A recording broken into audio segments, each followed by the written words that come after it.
Alright, you guys, Airsoft Nomad here. I'm going to go over a couple different things. Number one being Operation Fallen Shield at Outdoor Extreme Windletown. Number two, my giveaways for the event. And thirdly, I'm just going to go over the stuff that you're going to want to bring to the event if this is your first Milsim or not. So yeah, we'll just get right into it. So Operation Fallen Shield, I've been trying to share it a little bit. It'll be linked down below if you haven't bought your tickets yet in this video, so please do go ahead and check it out. So basically September 25th, 2021, it's on a Saturday. Gates open at 7 a.m. Safety briefs at 8:30. Gameplay starts at 9:30 a.m. It's going to run to 6 o'clock. It's Russians versus NATO. Basically, Russians essentially released a chemical agent, and NATO is going to stop them, get that chemical agent back. So a pretty straightforward game mode. The tickets are $39 a piece. I will be the commanding officer for NATO, along with a couple other COs, and Tex, which he already has a video out for his team of this. He's going to be the head CO for Rus 4, or the Russian team. So along with the times to get started, big question that everybody always asks is uniforms. You don't have to wear a tan uniform. It is recommended because the teams are going to be split by armbands, but to avoid confusion, try to wear tan. If you're not really sure what that means, multicam Army uniform, ACUs are really good. The Marine Corps chocolate chips, those are all considered tan uniforms. If you don't have a uniform at all, tan pants with a tan t-shirt or gray t-shirt or even black t-shirt with tan pants is very acceptable. Again, if you don't have any of those things, that's fine, because you will be distinguished by armbands.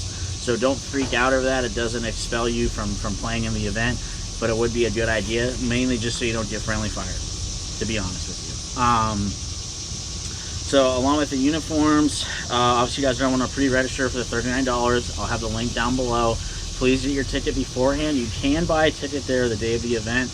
I think it goes up in price though by a few dollars, so if you can pre-register, that would be the most efficient way to go about it. The third thing I want to talk about really quick, you guys, is gear. There aren't really necessarily requirements for gear, as in you have to have a certain kind of gun or whatever. Reality of it is it's really simple. The must-haves that you have to have is iPro, face mask, your AEG or whatever you're bringing for your replica, and that's it. And your ticket, your registration. I mean, that's pretty much the only things that you guys have to have. Recommended though, I'll just run down time through a list. Make sure you bring an extra gun if you have one in case your gun breaks. Bring extra batteries in case one of your batteries died. Bring an extra battery out on the field in case your battery dies while you're on the field. Bring extra bottles of BBs with you if you have high caps. If you have mid caps, bring a speed loader. Water, make sure you guys have water. I don't care if it's a Camelback, you're carrying a bottle of water, you have a water bottle with you in a backpack. I don't care how you do it, but make sure that you bring water out onto the field, because it is an all-day event. You know, it's from 9:30 in the morning to 6 o'clock at night. So there's no stopping or anything like that. You come off the field when you want to come off the field, but just be prepared that if you want to be on the field, that you are prepped for that. When I say prep for that, I mean you have the extra battery, the BBs to last you for the day, and water. So those are going to be huge things. Obviously, of course, like I said already, iPro, your face mask to cover and protect your face. You do have to have one for this event. But other than that, it's not going to get too crazy. I mean, obviously, you guys, use some common sense. Put bug spray on. Have good footwear on your feet. Try to match your team's uniform pattern. But other than that, you guys know what you like to wear. If you like to wear gloves, wear gloves. If you want to wear a balaclava, wear one. Do the normal things that you guys do, so don't overthink it. But if you have those things, I would recommend bringing them. Now, as far as bringing things to a Milsim, that covers a lot of what I just said, but I just want to say, if you've never been to a Milsim, you don't realize how much ammo you're going to blow through. You don't realize that you might go through 2 or 3 batteries during a Milsim. The amount of water you're going to be drinking during the Milsim, and then the way you're going to carry your gear becomes a huge factor.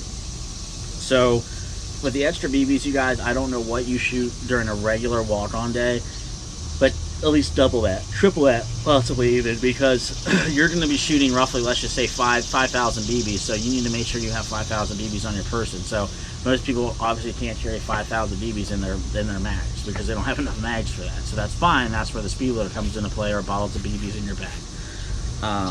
The extra batteries, you guys, you're going to be shooting a lot. You're going to be out there all day. It's a continuous event, so I would definitely have an extra battery on you. I would probably, if you're going to be running an AEG, bring 3 fully charged batteries with you to ensure the fact that you have enough battery power to last you for the day.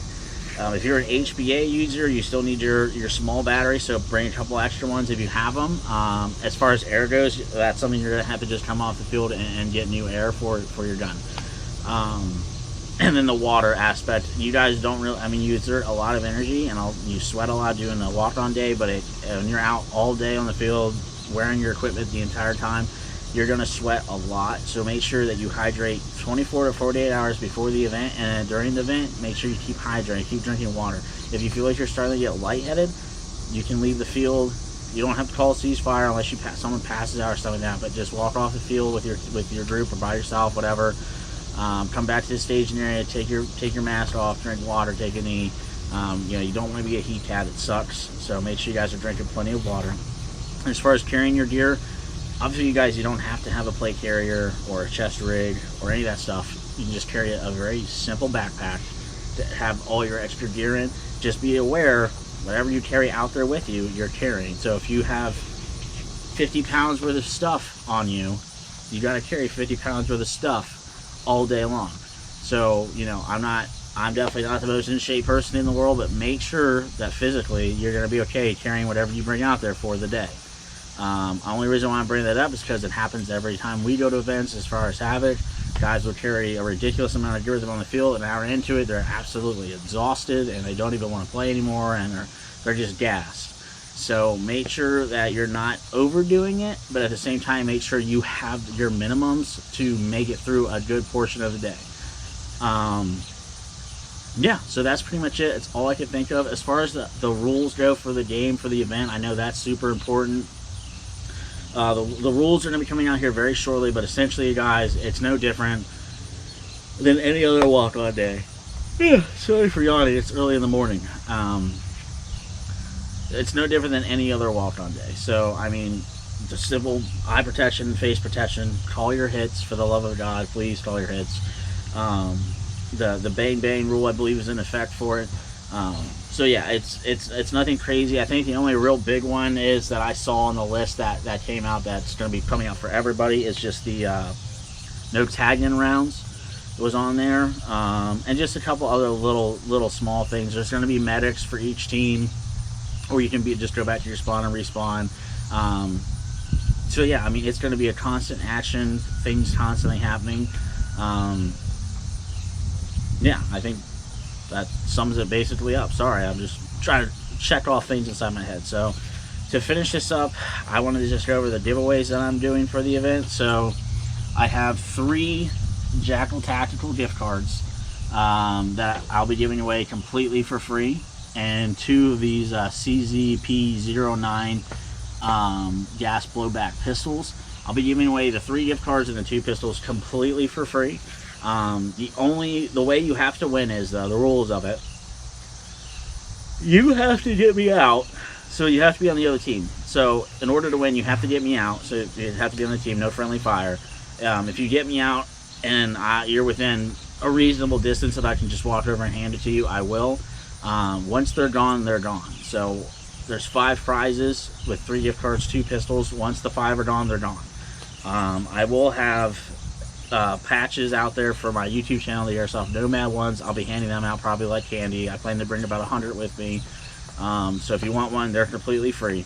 As far as the rifle goes, this is going to be raffled. This is a SIG Proforce MCX Virtus AEG. This is going to be raffled off. I'll explain more of how the raffle is going to work at the event. But essentially, you're going to get a ticket, hold on to the ticket, and you're going to keep a hold of it until the end of the day. When the event's over, that'll get raffled off. But the other ones, the other 5, the 2 pistols and the 3 gift cards, they're just going to be handed out completely for free, along with patches. I do believe Jackal Tactical is indeed going to be there at the event selling their stuff, so please do give them a shout. Go over and check them out. Check out what Paul's got. Super great guys. They're the ones that upgrade all of my guns that you guys see in the videos. They've built all of them, so super great guys. Super great business that he has going on, so definitely check it out if you haven't. And hey, if you want a gift card, then go get yourself a bottle of BBs or buy something, buy some grenades. But yeah, I think that's pretty much it, you guys. I don't want to get too much into the NATO plan, just because obviously this is on YouTube, so this video is out there for everyone to watch, even if you're not on NATO. But essentially, you guys, the way I want to break things up, I'll go over it in the morning. I apologize for yawning. I'll go over it in the morning. Basically, you guys, there's a couple different objectives for each team. We're gonna go after those objectives. So basically, what I want to do is split everybody down into a platoon SWAT size element. Put one of the other COs in charge of your platoon, or maybe even two for each platoon, depending on how many people we have. And each platoon is going to attack basically an objective on their own. The only caveat to that, I'm going to leave it at least a squad-sized element at our spawn at all times to protect the spawn. Spawn camping is a huge thing that happens at a lot of different events. It sucks when it happens. You know, we are going to try our absolute best to avoid that from happening. But I just want to leave that little bit of room, have a squad, you know, 150 feet off of spawn, to just help repel forces and make it so that the people that are coming back into the game can move. That squad will just keep rotating. So if you are in that spawn being a day, you're not going to get stuck sitting in spawn for the entire day or nothing like that, I promise. I'm going to make sure that keeps getting rotated out.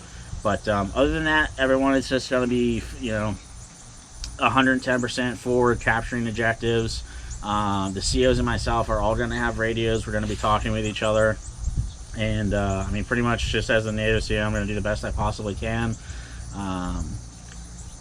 Yeah, I mean, that's basically all I can say. Hopefully this is a really good event. We are all trying very hard to do that with HAVOC and Jared over at OXL. We're trying very hard to make this event as fun as possible for everybody. I hope it goes that way. I hope you guys enjoy it.